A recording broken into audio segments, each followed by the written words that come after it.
Bismillahirrahmanirrahim. Assalamu alaikum. Welcome, everyone. Thanks for joining the session. Good evening. Tell me and I forget. Teach me and I remember. Involve me and I learn. What a famous quote by Franklin. And thanks to the technology, especially for involvement of the student and teacher. And this is what that is important for today's education.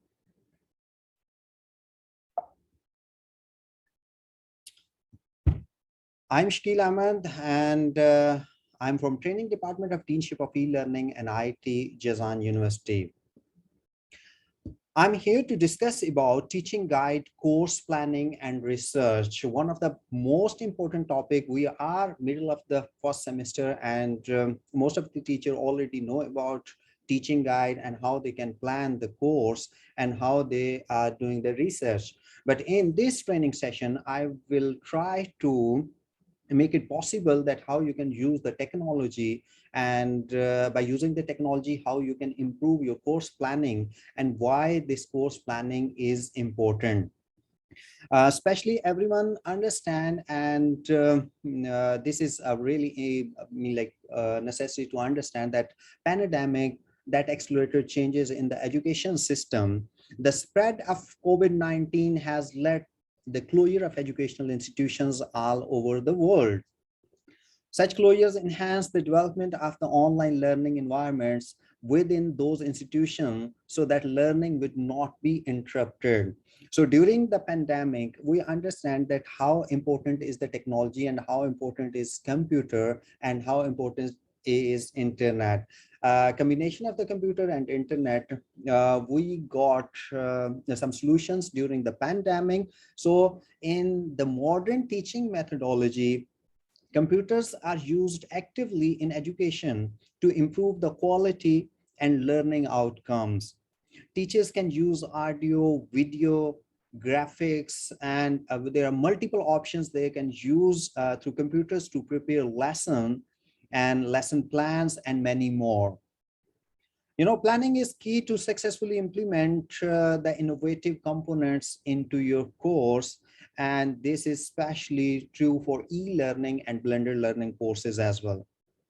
So in this way, we recommend talking with your fellows, faculty, and a department chair and support staff in order to develop a comprehensive strategy that will make your planning and expectations consistent with other courses in your discipline.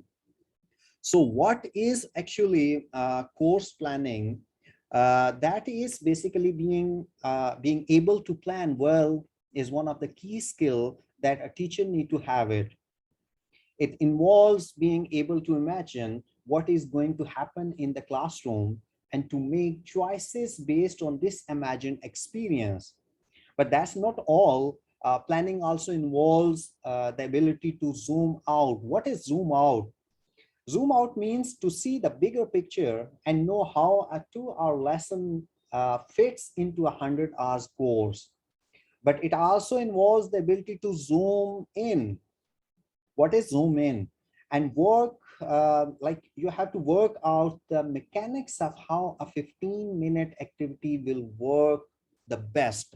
So that is course planning. In the course, you have to go with the design of the outlines. You have to go with the zoom out the course and design activity accordingly. What is planning? Planning, we already discussed that first you have to set the objectives, and then you could have a big picture by zooming in, and then you have to set the mechanics by that how the smallest part of the lesson, how it can be delivered to the students easily. So let's have a look about the component of the course, and I'm going to share one of the best research done by Churchill, and he proposed RASE pedagogical model that is a framework designed in 2013. And in his pedagogical model, he proposed 4 different components. It starts with R, that is resources, and A, activities, S for sports, and in the end, that is evaluation. So we need to take a little bit look about in detail all these four components. What is resources? Resources means course materials and content resources enabling students to acquire content or information. What is an activity? Activity means events that enable students to engage in learning, to develop understanding. And what is understanding? Understanding about the test ideas, apply knowledge, how to demonstrate performance. In simple words, you can say typically utilizing the resources is activities. Sports means anything we offer students to support them towards achieving academic success. And what is academic success and how we can support to the student by using the officers, tutoring them, library sport, how does sports and similar kind of sports we can provide students to achieve their goals and to make them easy to understand the lessons. In the end, that is evaluation. Evaluation is a different type of methods to assess or gather evidence of students learning, and that learning provide feedback or guidance to ensure that learning outcomes are achieved. So evaluation is also really important. So these four components: resources, activities, sports, and evaluation, these are the four major components which plays a vital role for lesson planning. In coming slides, we have a look in depth at why lesson planning is important and what kind of incentives we can get it by this way. When teaching in the hybrid modality, the instructors needs to design resources, activities, sports, and evaluations to be available in a digital format. This is the major difference between face-to-face learning, and now the time is we have to go with the blended learning, because during the pandemic we understand that earlier e-learning was not as on frontline tool. We were not using it as a frontline tool, we were using as a backend, and I believe 10 to 15% teachers were using the online platforms, but during the pandemic it converted and it became 100% utilization of that one. So all the material, whatever the resources you have it, you have to convert them into digital format, so it can be easily separated, it can be easily transferred towards the towards other teachers as well as with the students. In this case, we're going to provide them with a comparable learning experience so students can participate both inside classroom and online. So what I'm going to share with you here is a mapping RASE framework, that how does this framework work, because Churchill uh, present a model that is called RASE, and they present a framework. So here is a framework. You just need to have a look on that one. In the end of the session, just to remind me, I'll share that file with you. So later on, by to planning of your upcoming course, you can use these components and you can prepare a very good lesson plan for that one. On the left side, you can see there is RASE elements. There are, especially we have just discussed that there are four elements: resources, activities, and sport, and the end evaluation. How they make it possible by using three different columns: column A, column B, and column C. In the resources form, what work best for the students in your face-to-face classroom, you have to go and plan according to face-to-face classrooms. In column B, you have to look into it, that how work best for the students during remote or distance learning activities or online learning. The third one is what might work best when combining face-to-face with remote online learning. That is actually the blended learning education, and this is now in the like in our use, because after the pandemic it is confirmed that e-learning and face-to-face learning is going to be side by side. None of the one tool can be used only inside the classroom. By using the technology, you can make it very helpful for the students and for yourself as well.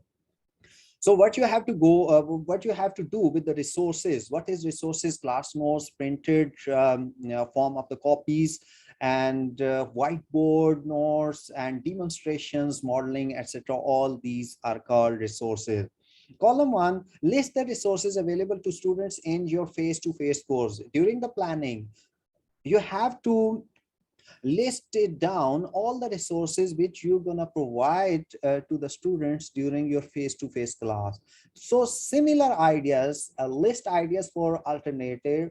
So for online learning, for remote learning, what kind of resources can be provided to the students? Because once you are inside a classroom, your face-to-face, your priorities are different. Students are in front of you, you can ask them and you can share whatever you want to share with them. But definitely once you are presenting your lecture online, at that time nothing physically you can give them. So you need to transform all these resources what you want to share with them in the digital form. So once you have the digital format, you can share with them and you can send them by email, by WhatsApp, or any other medium you can use to send them all the information. The third one, for example, you are in the blended learning environment. Some of the information you're going to share with the classroom, inside the classroom, face-to-face classroom, and some of the part you like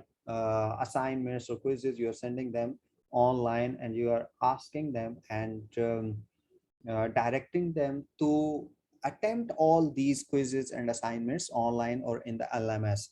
So you have to figure it out, all these informations, that what kind of resources you can provide them in blended learning environment. So these three columns, keep in your mind that once you are going to plan, you have to keep in mind face-to-face, online learning, or in the blended learning environment. Rest is the same, activities are the same. What kind of activities you can share with them face to face or online or in blended learning environment, you have to list it down, all the things. And in the sport, list the sport structure available to students in your face to face. Definitely once you are inside the classroom, there is a different kind of sports you can provide them. They can ask you question directly, you can respond them, you can give them the technology or some other tools or components which can help them to understand the lesson. But once you are online, at that time, what kind of ideas do you have? It like here, listed down all the things. At the end, evaluation. Definitely there are two types of evaluation: physical, face-to-face inside the classroom, and online evaluations. Mostly now the universities and faculty is using evaluation for the quizzes, online quizzes, that is more easy and organized and managed. But if you have a plan to go for the evaluation inside the classroom, then you have to list it down all the methods available for the students in face-to-face classroom. So that is a complete structure which you can follow to plan the course according to Churchill's RASE planning map. So we're gonna go back to the presentation. I hope you understand that one. If you have any question related to framework, you can ask. If anyone have any question related to framework, you can ask. Otherwise, I'm gonna ask one question. How many components of the for the course planning I just discussed about this? Can someone tell me? There is more than 30 participants in the list. Can you please tell me that how many components I have just discussed? RASE. RASE framework. So what is RASE framework? Can someone just tell me that how many components we have just discussed? Hello? We have 30 seconds to answer. I'm waiting for your answer, okay? How many components we have just discussed? Question for everyone. RASE stands for, if you're with me, you can easily understand that what does it mean? RASE framework, what does it mean? RASE stands for How many components? If you know RASE, it means you know the components. There are 4 components. Okay, first I'm going to tell you that is R stand for resources. Anyone else? Hello. If you wanna really learn something, if you're sitting over here, you logged in this session and you wanna learn that something special or something extraordinary which can help you for your teaching, so keep in touch with me. If I'm asking you something, it means you need to interact with me, and you can answer me in single line. I'm not asking you to write a paragraph. It's pretty simple question. Resources, activities, sport, and one left. Last one, very good.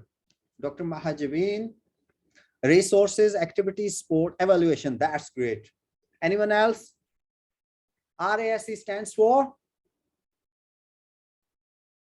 Hurry up, hurry up. Evaluation, okay.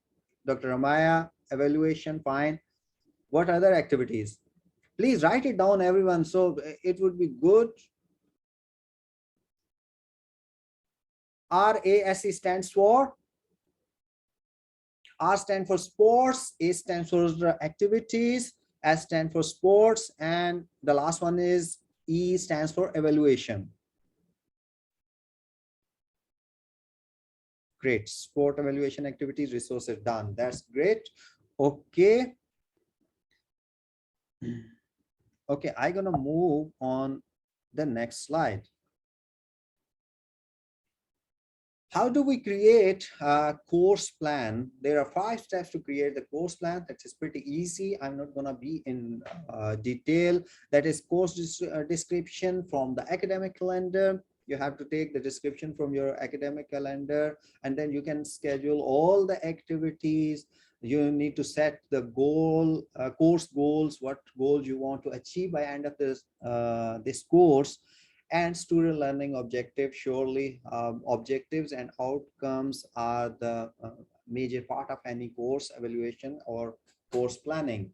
In the end, assessment overview, how you will do it, the assessment and overview. These 5 steps you need to follow to create the course plan. Simply, you have to go for the academic calendar and take the description, schedule the activities, and then you can go with the course goals. You need to set the course goals. You need to set the learning objectives and outcomes for the students, and in the end, how you will go and overview for the assessment. So you need to follow all these 5 steps. Okay, Dr. Nasreen, resources, activities, sports evaluation, great. Dr. Shala, support, active, that's great. It means now you understand what does it mean. Now the most important part is why create course plan. Please keep in touch. So I will ask the questions. Mean after some time to make it possible. Mean like to make me understand that you are with me. I will put some questions. So you have to answer it. You can answer only in the way once you are in connection and you are having that lecture properly. So why create course plans? This is another important part, that planning lessons ahead of time means teacher enter the classroom each day and he is fully prepared to teach new concepts and lead meaningful discussions instead of figuring things out as they go, and they are not understanding what is going to be next. So they need to be, planning is really important, and the lesson planning for the teacher is really important, because once he is entering into the classroom, he know what he need to do and how he can follow the lead and how he can lead the meaningful discussion. What happened if you do not have the lesson plan? Without the lesson plan, students can quickly lose focus and teacher may be left struggling, thinking of what to do next at that time, because both don't have any plans. So students lose the focus. Teacher also struggling with thinking of what to do next. That is really important. The next slide, that is discussing that technology makes course effective, how technology can make it more effective. In the next slides, we can discuss in more detail about the technology's benefits and course effective. But here you can have a look about the communication, learning opportunities, engaging content, and productivity and efficiency. Many of today's high demand jobs were created in the last decade, according to the International Society for Technology in Education. As advances in the technology drive globalization and digital transformation, teacher can help students to acquire the necessary skills so they can be successful to hunt opportunities in the future. You know, top of the line, if you open the world, I think so, WHO, yeah. If you visit their website, you can find out the future jobs. What kind of future jobs? You are not going to be have it with the future job without any skills. All the jobs in future would have, if you have the skill, you would have the job. If you do not have skill, you do not have the job. So in the inside the classroom, a teacher need to prepare themselves, and they do have the friendship with the technology, so they can merge the technology with the traditional way of teaching, to build the new skills for the students, so in the future they can hunt the opportunities by using their skills. How they can use these skills, benefits of technology in education, that is, we can see that how this is really important for that form, and important for the teachers and for the students as well. If we can plan that what kind of benefits we can get in the education, so initially teachers wants to improve students performance, because why that is important, and technology can help them to accomplish this aim. If teacher want to improve the student performance, the only way to improve this performance is using the technology. The technology can give you different ideas by using the audio, by using the recording, by using the different video clips. You can make it easy for the students to understand it, because initially in the face-to-face learning, and especially in the traditional education, there is teacher-led like lectures all the way. What I have seen in the traditional education, teacher is speaking, speaking, speaking. This is one way the knowledge is delivering, the information is going on, but student is in the he is just receiving, and he is just receiving. He's not asking the question at that time. He's just receiving all the information. But once you are trying to involve and add the technology in your classroom, at that time, this is student-led information sharing and course designing over there. Because at the same time, student teacher can deliver the knowledge, student can ask the questions by adding the technology, by using different games and plans.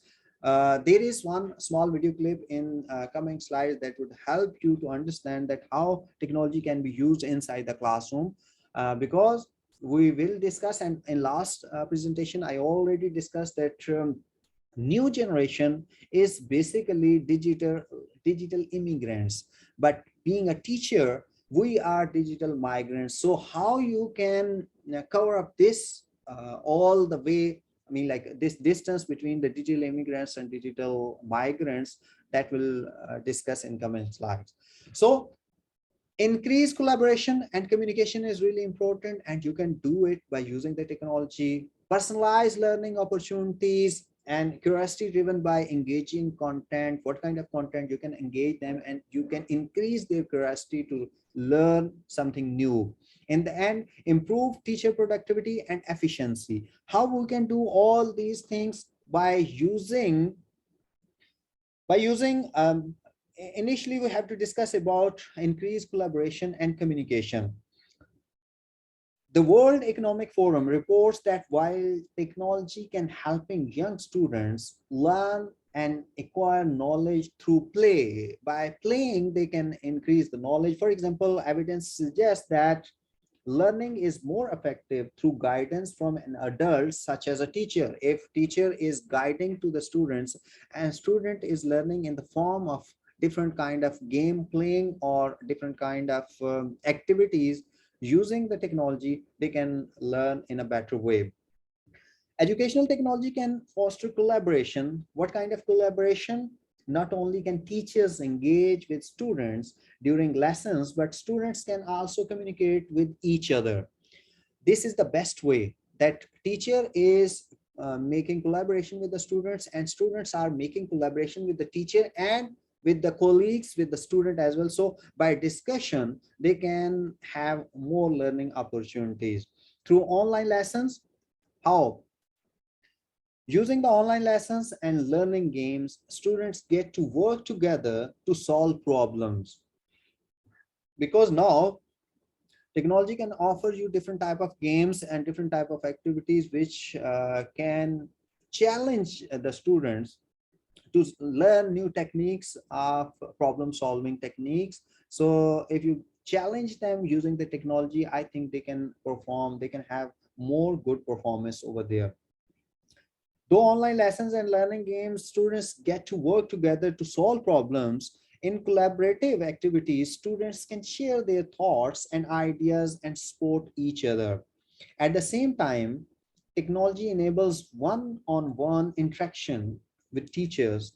Students can ask classroom-related questions and seek additional help on difficult to understand subject matters. So all these things can be personalized and it can be increased collaboration and communication between the students and teacher. And at home, what they can do it, at home students can upload their homework and teacher can access and view completed assignments using their laptops. Whatever you are doing right now using the LMS, using the Blackboard, you're just giving them the assignments, they are and giving them time 24-hour, 48-hour, or 1 week. And once the time has come, you can receive the different assignments and you can check them out, you can grade them, and all these information being reflecting to the student at home, even if they are sitting at home. So how you can personalize learning opportunities is pretty easy. We know that technology allows 24/7 access to educational resources. Classes can take place entirely online by the use of laptop or mobile devices. Hybrid version of learning combines the use of technology from anywhere. With regular in-person classroom sessions, you can do it everything in the hybrid session, in face-to-face or online. And the best example is the virtual classroom, which you are taking online classes, but at the real time, you are interacting with your students. In both scenarios, the use of technology to tailor learning plans for each student, that is possible. Teachers can create lessons based on students' interest and strength. Whatever the student have the interest and strengths, teacher can plan their lesson accordingly. And what is the added benefit? That student can learn at their own pace. I mean, like once you are taking some classes online, at that time, if you prefer the I mean, like the understanding of the students and you prepare your course plan according to their wish or will, that how they can learn in a better way, at that time, I believe that they can learn with their own pace. Because in one class, being a teacher, I don't need to tell you that all the students are not equal. For example, you have 30 or 40 students in your class. It doesn't mean that all the students can be able to get the A grade. Might possible one student is able to get the 50% marks, one is 60, 70, 80. But being a teacher, you need to plan accordingly from the like lowest capacity students to highest capacity students, so everyone can engage inside classroom by your planning. What else they can do is like when they need to review class materials to get a better understanding of essential concepts, students can review videos in the lesson plan. You can record your lectures, you can make your lesson plans, you can share with the students, and they can review all these lessons and all these plans in the form of videos. The data generated through these online activities enable teachers to see which students struggle with certain subjects and offer additional assistance and support. What is the benefit by offering these all kind of information? Which I just told you that being a teacher, we all know that not all the students can perform in the same way. So by using these lesson plan techniques, you can understand which student is not getting into it and he is not performing the way you're looking for it. You can call him personally. You can like in the form of office hours at the time, a specific time, you can call, you can send them the additional lessons, additional instructions, so he can compete with the other students. How you can create the curiosity, I mean, how the student can be curious to learn by engaging different content. It's pretty simple. Through engaging and educational content, teachers can spark, make the spark. By how they can make the spark in children, boost their curiosity, mean like, do not show up everything. Do not show them all of your cards at the same time.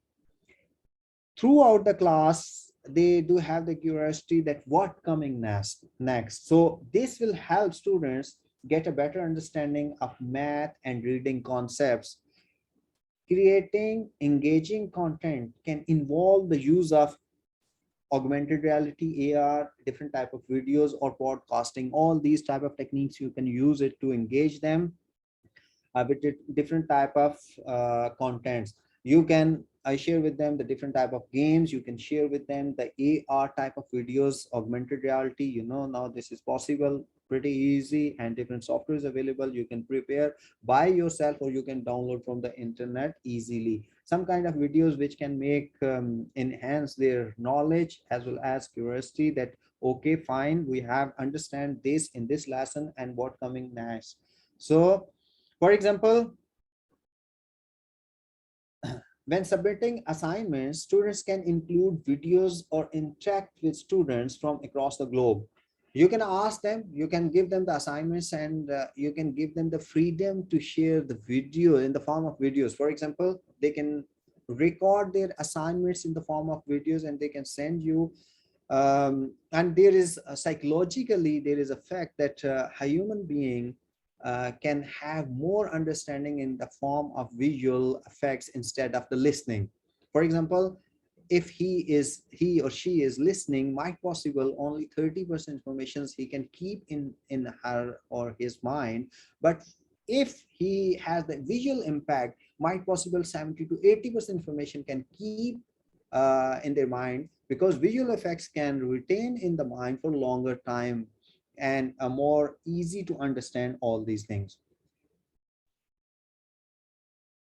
So how a teacher can improve productivity and efficiency in the end, that is also really important, that teacher need to know that how can be productivity and efficiency can be improved.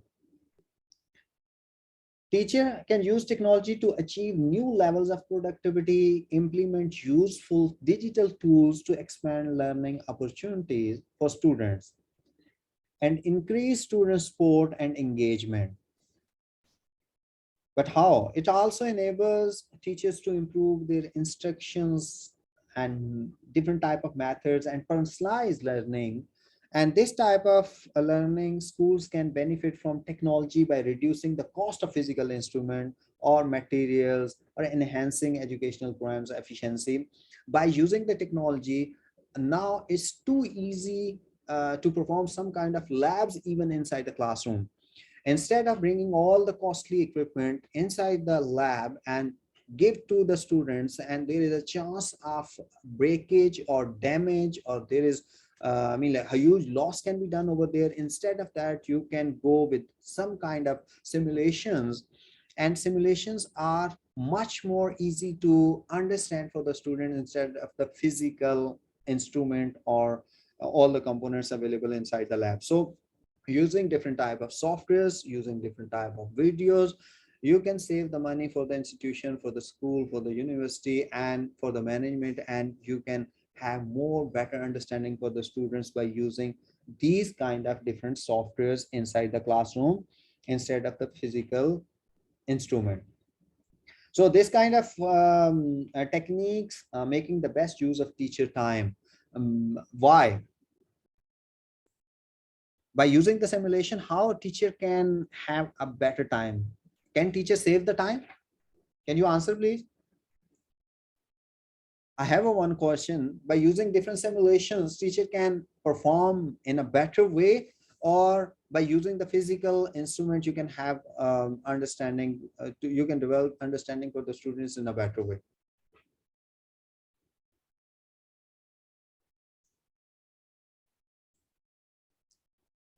Okay, we have 30 seconds to answer the question. I'm gonna ask you one question. By using the technology, teacher can save the time or no?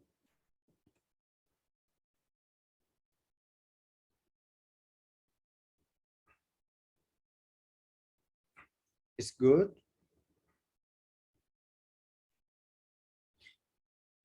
Right. There is one answer by Dr. Fatma.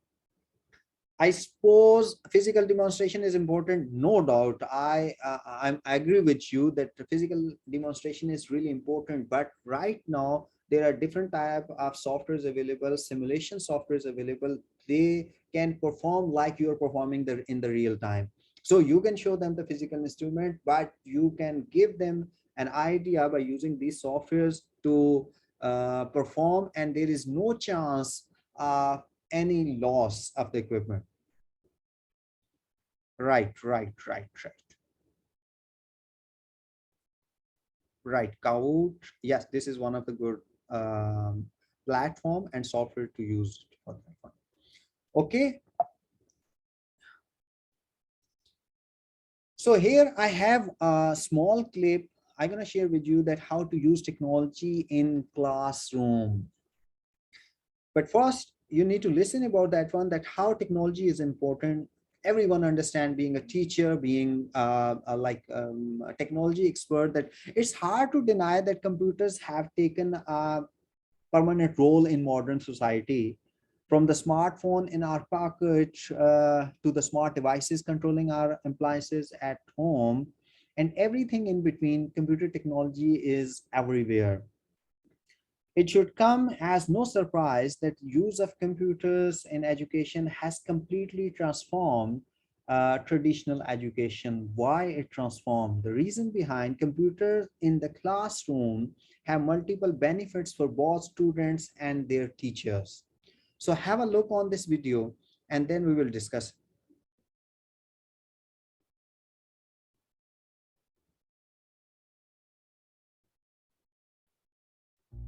Goal 4 of the Sustainable Development Goals, quality education. How should technology be used in the classroom? Technology is rapidly evolving and is introduced to children at an early age. Kids are playing outside less and are more likely to play on gaming consoles, tablets, and cell phones. At school, this can be a major distraction. Instead of paying attention in class, many students are on their phones texting and using social media. This distraction can cause their grades to slip, and disciplinary actions such as detention and suspensions can impact their learning negatively. Even though many see technology as a distraction, educators can benefit from integrating these advancements into their curriculum. Interactive, educational assignments that require students to use apps on mobile devices can keep students engaged with their studies by delivering knowledge through a medium they are comfortable with. Introducing students to technology in the classroom using computers and smartboards resonates with them more than whiteboards and notebooks do. Familiarizing students with this technology will also help prepare them for jobs where they will need to know more practical skills related to technology. such as social media and coding. Using technology hand in hand with education, we can prepare our students for brighter futures. So here is how we can use the technology inside the classroom. And I think so few minutes before I have discussed one thing with you, Goal 4. that there is two terms used for this for the generation now. That is, I used one term that was digital immigrants, and the second term I used it, that is digital migrants. According to the research, anyone who born after 2001, they are digital immigrants, because once they grown up, they grown up with the technology, so they are more fluent to use that technology. They are more fluent to be friendly with that technology. So all the time, the smart devices, the computers, the mobile phones, they can more easily understand and equip with that one to use all these things. But anyone who born before 2000, they are digital migrants. Digital migrants mean we are not uh, grown up with the technology, but we try to learn the technology. It means there is a gap, there is a distance between the digital migrants and digital immigrants. So how you can cover up that gap? By using this type of techniques which you have just seen in the video, that instead of their distractions, because if you're not using the technology inside classrooms, they can be distracted by using the different kind of social media, and they can involve themselves with different kind of social media activities, so their grades can be loose. But if you engage them, if you can plan your lesson according to the digital technology, you can use different type of softwares. We have already discussed some softwares which can help inside the classrooms, for example, by voting, some kind of asking the question and take an answer by their social media devices. So at that time, you can have more good performances. So in this way, the technology can be used inside classroom. In either case, they are bringing their smart devices with them. You cannot stop them completely. So instead, distraction, you can take it to the constructive side. So you can use that technology, so they can use their mobile phones, smart devices to learn instead of to use the social media activities. I hope you got that idea.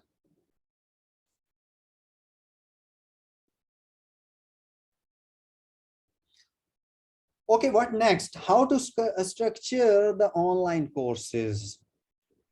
How to structure the online courses is you can follow all these steps one by one to structure the online courses, because the physical interaction and the preparation for the physical and face-to-face courses have a little bit different idea. But once you're going to structure the online courses, you need to keep in your mind that you have to create an online for your online courses. Then you can develop well organized bite-sized courses. What does it mean? We will discuss in detail. And then add interactivity to your lessons. We just discussed what kind of interactivity you can add it. Ensure a user-friendly navigation. This is more important. And then incorporate both synchronous and asynchronous e-learning styles. And in the end, ask for students' feedback throughout the course. So let's have a look at how you can structure in a better way. The flexibility and convenience that students enjoy to learn anytime from anywhere. So these opportunities to interact with other students and instructors. The lower cost resources necessary to conduct a class, and the trend has also given rise to several opportunities for instructors to explore various best practices for designing an online course structure. First one, we have discussed about create an outline for your online courses. So here, the very important role for the institutions. The reason behind the institutions must have a robust plan to develop valuable course content and material for higher ed students. This plan must help you decide what the course is going to be about, the content it should be include, and how you will deliver it. What kind of content and how you deliver it. That is the more important part for creating an outline for your online course. The next one is develop well organized, bite-sized. Bite-sized means like micro learning. Might be you listen about that one. In last session, there is one full lecture by us, one training that was micro learning. Micro learning is an important concept in defining the success of online courses. What is the reason? It involves using short learning nuggets that are designed specifically for skill-based learning. You are not going for a very long or very big type of chunks or big type of chapters over there. You have to divide your lesson in the chunks, small chunks, bite-sized chunks. So, and you can divide them in the form of videos or audios or recorded videos or audios, so students can understand in a better way. So this type of designing course content in smaller bite-sized quantities also allows students to not get overwhelmed by information overloaded. So setting up a much more helpful environment for them to succeed and finish the courses. By making this change, you are not going to overload them, overload, because being a technology expert, I can understand, and you also can understand that now this era is information flowing era, but there is not knowledge driven era, because the reason behind, we all have dozens of WhatsApp groups, and all these groups are flowing the information, videos, chats, and a lot of things been sharing over there. And I believe none of you can have a look on that one. So 99% of the information being overlooked. The reason behind, we have a lot of information, we are overburdened, and we do not have time to go through each and every video and clips over there. So similar things with the education. If you try to send them too many information, and lots of information can overload them, and they cannot understand, and they can detract over there. So make them in the chunks. And how you can add interactivity? While classroom-based learning, it enables a large number of students to gather in a physical space and learn at the same time. The experience generally lacks interactivity and quickly become uninteresting. For example, you have the capacity of 30 students in physical classroom, and you brought over there, I mean, like 100 students. Surely they would not have the exact idea of learning which you wanted to deliver the knowledge, because there is not capacity available, and you brought them in one classroom, one physical place. They will lose interest quickly. So what you can do it over here, it becomes important to consider various interactive tools while creating an online course for higher students. So different kind of tools you can use it online. Online, it doesn't matter. For example, 1,000 students are sitting over there, and you can engage them with different tools, which is not possible face-to-face learning. Some of the ways to do this include playing various audio clips. You can play the different type of clips or videos to engage students and help them retain more information.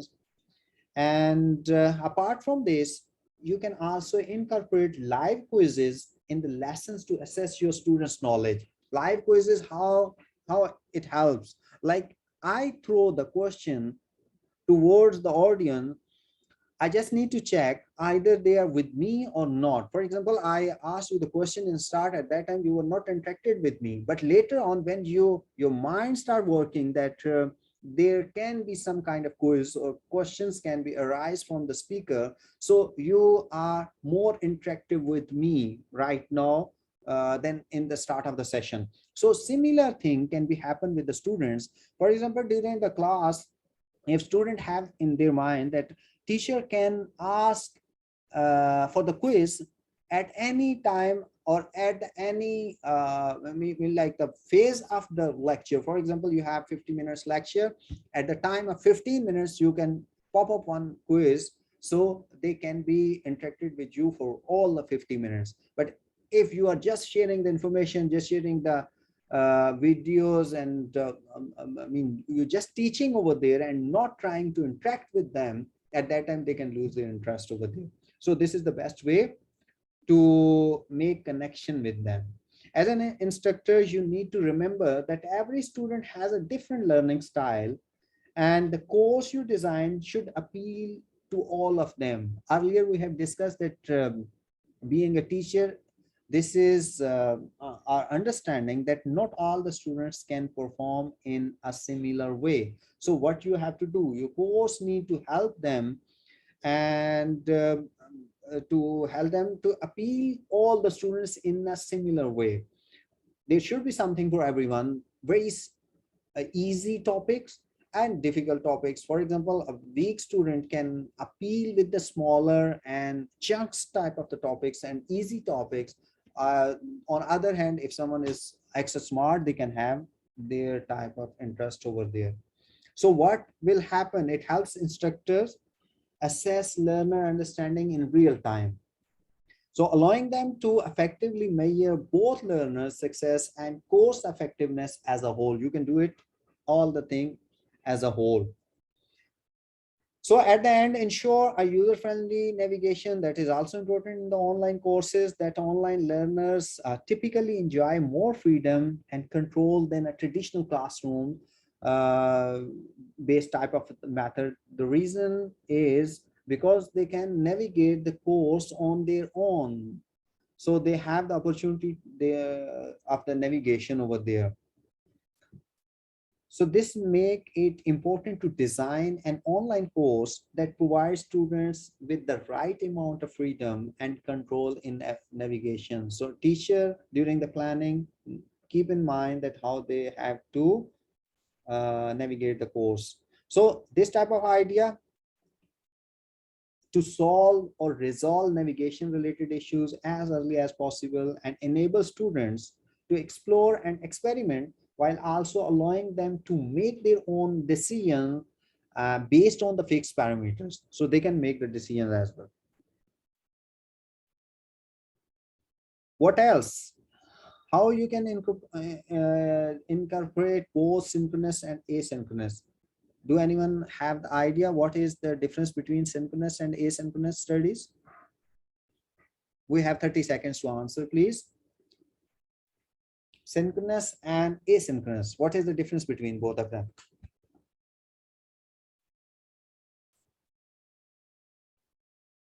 Okay, first answer, what is synchronous studies? We have 30 seconds to answer. Okay.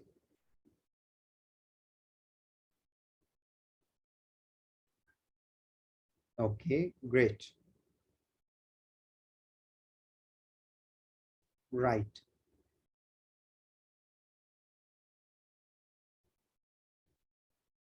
We have more than 40 members, and I'm getting answer from typical 405 faculty. I hope everyone is with us. What is the difference? Second is single-sided at a time, right? Okay. Two-way communication. How to explain two-way communication, Dr. Samriti? But in instance, teachers record the lecture and leave for students. They can listen anytime. Great. Great answer. Good.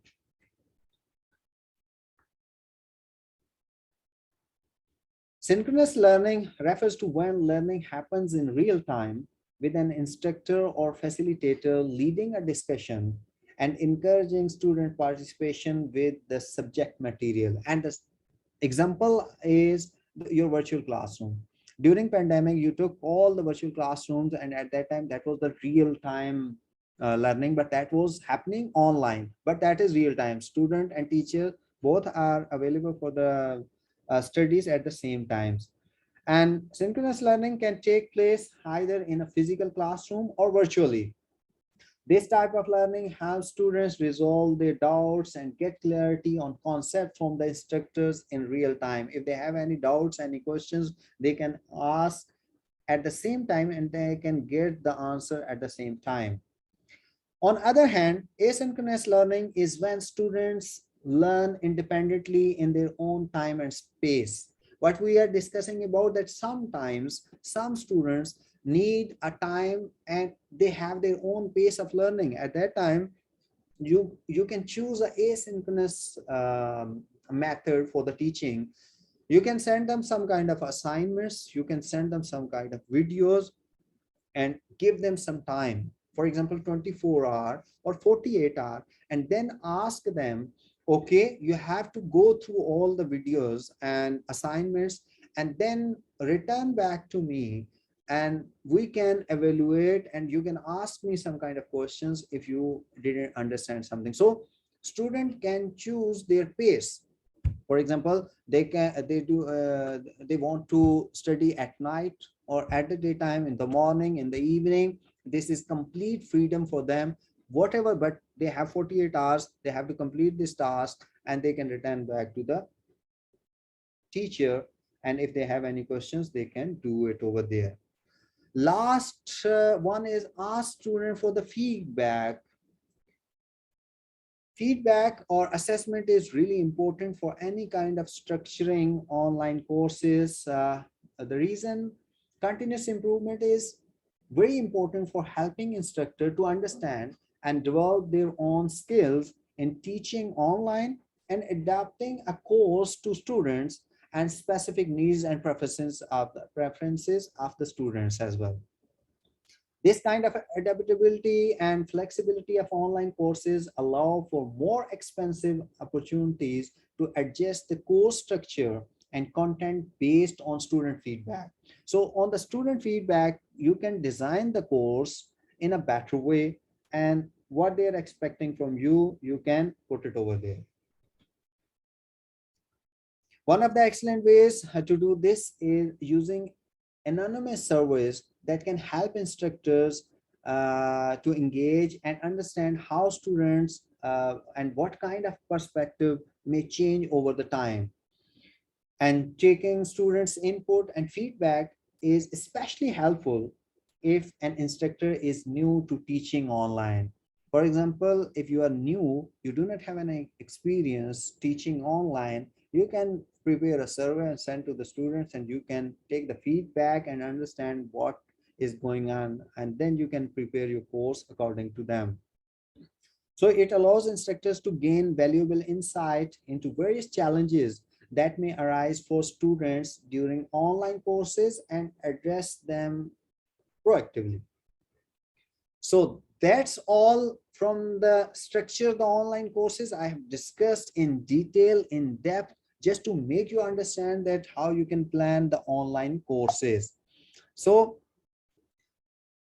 I hope you understand that how you can structure the online courses. Here I do have one small video for you, and in this video there are three phases about the course planning, so you can have more better idea and that how you can plan your course or how you can plan your lesson. There is phase 1, phase 2, and phase 3. I'm going to play this video and then we will discuss it. But keep in mind, please watch this video carefully, because at the end of the video, I do have a small assignment for you. Courses don't have any problem coming up with their course content, but rather they struggle the most with structuring their content in a meaningful and effective way. In this video, I will share with you the proven course structure that I used when consulting Fortune 500 companies with their learning programs. It's effective, and best of all, it's simple.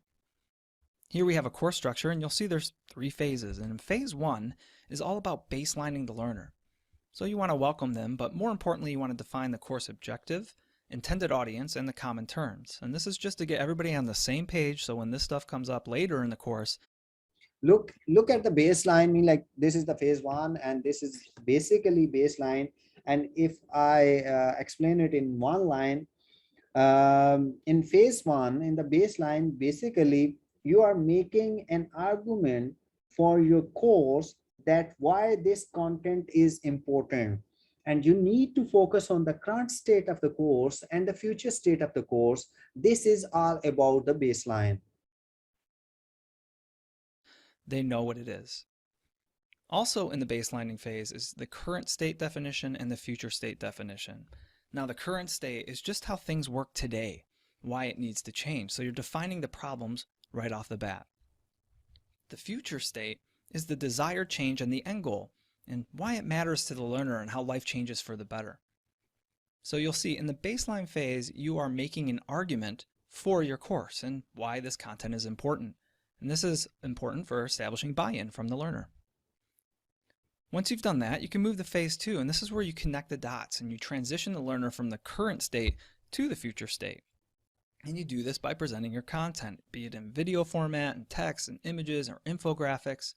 But also important is to include role-based scenarios. And these are just hypothetical situations that apply directly to the learner based on their background. And remember, you defined this in the first phase.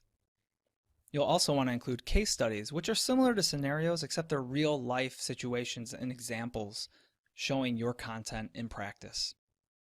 Speaking of practice, you want to make sure learners have an opportunity to practice the content as they're going through it.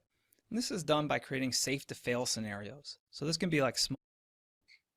In phase 2, in simple words, if you want to understand that what is he is saying in the phase 2, that is, this is basically a transition for the learner from current state to the future state. So in this phase, you can have a practice form that is called safe to fail. You have to design some kind of assignments and quizzes. For example, you want to send some kind of quiz and assignments for the students that are not included in the grade center.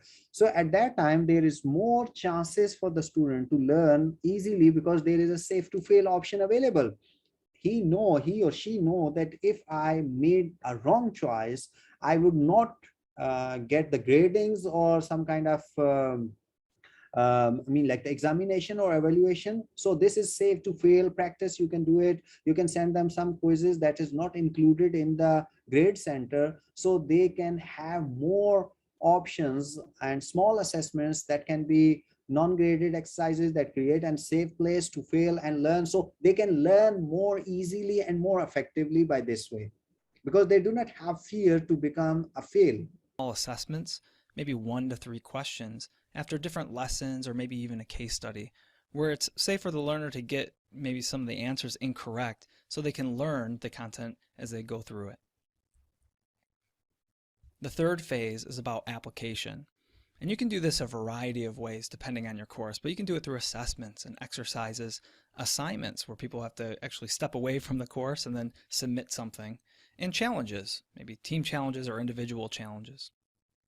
The application phase of the course should be at the end, but you can also sprinkle these in throughout your course in smaller ways to help enhance the content. But you don't want to do it too much because that will take away from the actual learning phase. Now, this is the application of what they learned.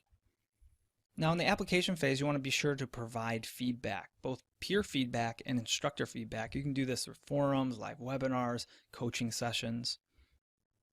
And you want this feedback to be both public and private, or at least have both options. The private sessions add-on for LearnDash is a perfect tool for this.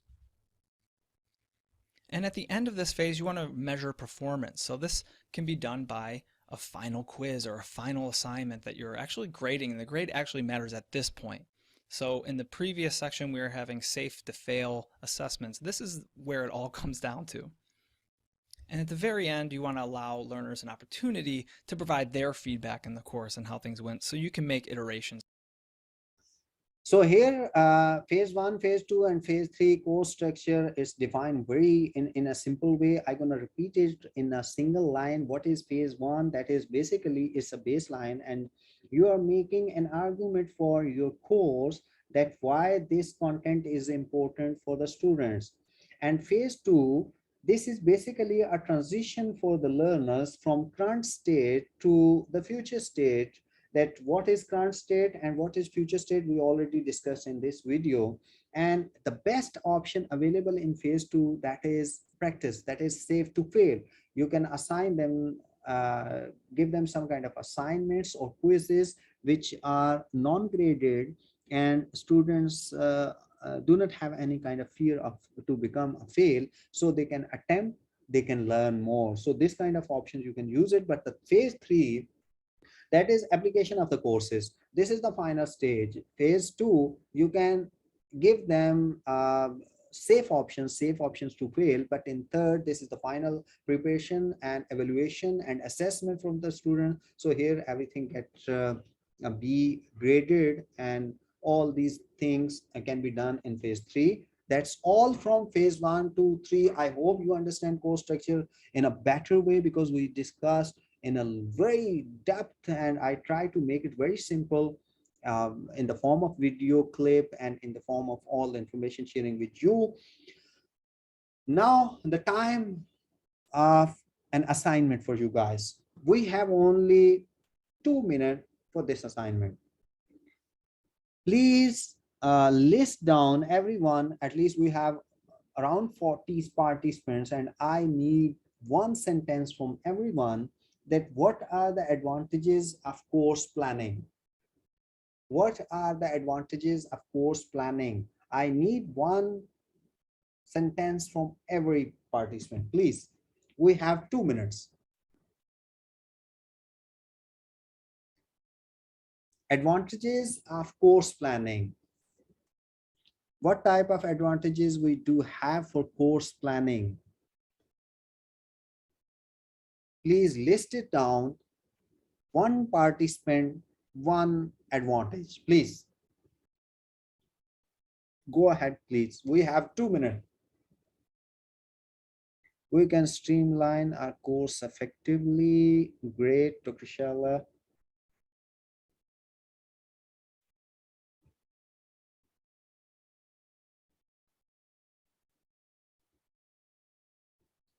I need from everyone one sentence, please.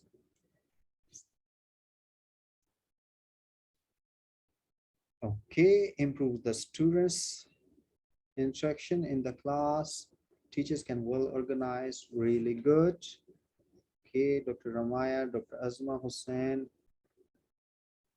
Keep our student focused, making teaching systematic, time management, very good. We can go to class, well prepared about the content, great. Dr. Nasreen.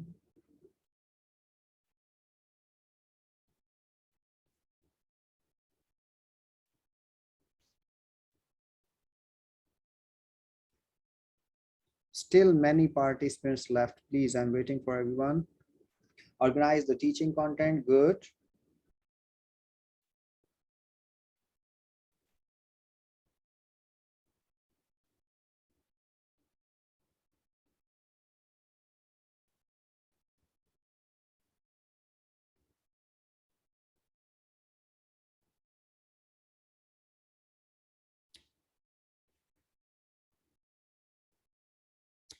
I need one sentence from everyone, please.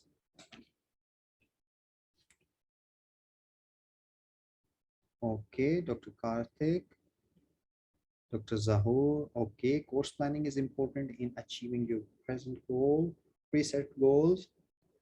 Okay, it also makes your teaching effective and interesting. Very nice. Dr. Karthik helps to focus on the course objective and methods of delivering the content. Very nice. Teach new concepts, fine. Right.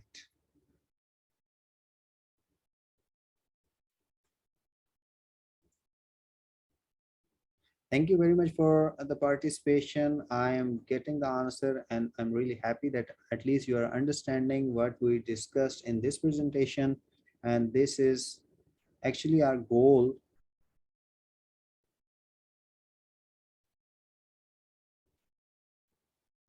We do not want to make presentations like the slide sharing presentations. I actually looking for the experience sharing presentation. So you all are experienced, we are learning from each other, and all are experts in this presentation, more than 40 members. So everyone can learn from each other. Okay, let's have a look. Last but not least, that is Courses don't have any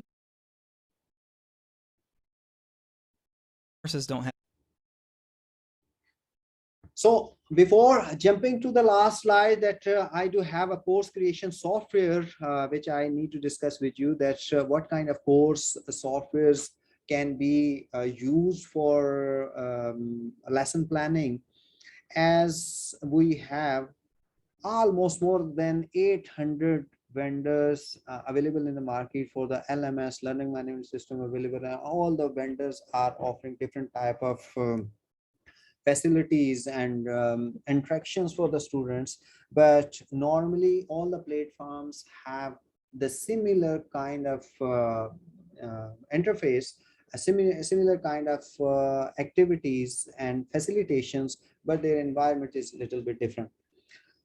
In US, most of the universities are using Canvas and Moodle, but here in Middle East, almost 95% universities in Saudi Arabia using Blackboard. So we have chosen the Blackboard to discuss about the course plan with. So have a look this small video, and I hope you already use this tool. If not used, go ahead and have a look.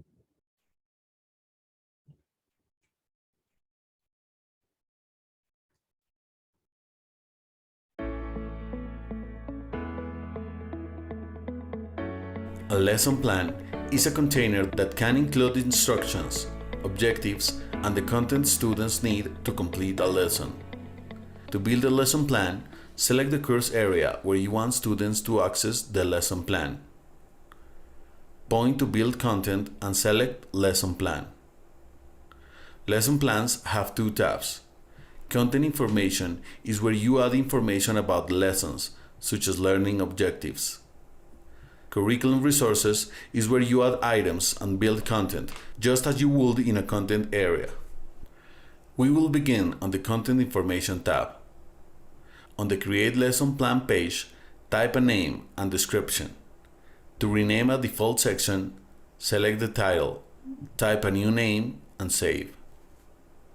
Select the checkbox next to Share with Students if you want this information to appear to students. To delete a section, point to the section and select the X. To reorder sections, select and drag this area. You can also use the keyboard accessible reordering tool located at the top of the page. To add more sections, point to Add Lessons Plan section and select from the list or add a custom field. Make the lesson plan available for students. If you want, you can set the lesson plan to display on a specific date and time. After you complete the sections you need on the Content Information tab, select Save and continue to move to the Curriculum Resources tab. This is where you add course material. So that's all from Blackboard. No need to discuss more in detail because from last 3 years you're using Blackboard. So I hope you understand. If you have still any confusion, you just have a look, try it. And if still have any problem, you can communicate with me. So that is last but not at the end of the session, I gonna discuss about the advantages of the course planning. You already told me about this one, but we're gonna have a little bit discussion at the end of the session about advantages of course planning. It's pretty simple, help students and teachers understand the goals of an instructional module. It can allow the teachers to translate the curriculum into learning activities. It can align the instructional material with the assessment, and it can align the assessment with the learning goals. And effective lesson planning can also contribute to the teacher's own success and well-being. So all these, given your mind, all these advantages, and teachers teach because they want to support students, and effective lesson planning can contribute to job satisfaction, especially when a lesson is successful or a student does well on an assessment. So that's not only delivering the knowledge, that is personal satisfaction as well. Having a skillful planned lesson can also make the act of teaching more playable by increasing the teacher's confidence. And this confidence can be built in themselves and letting them focus more on interaction with the students than on what is supposed to happen next.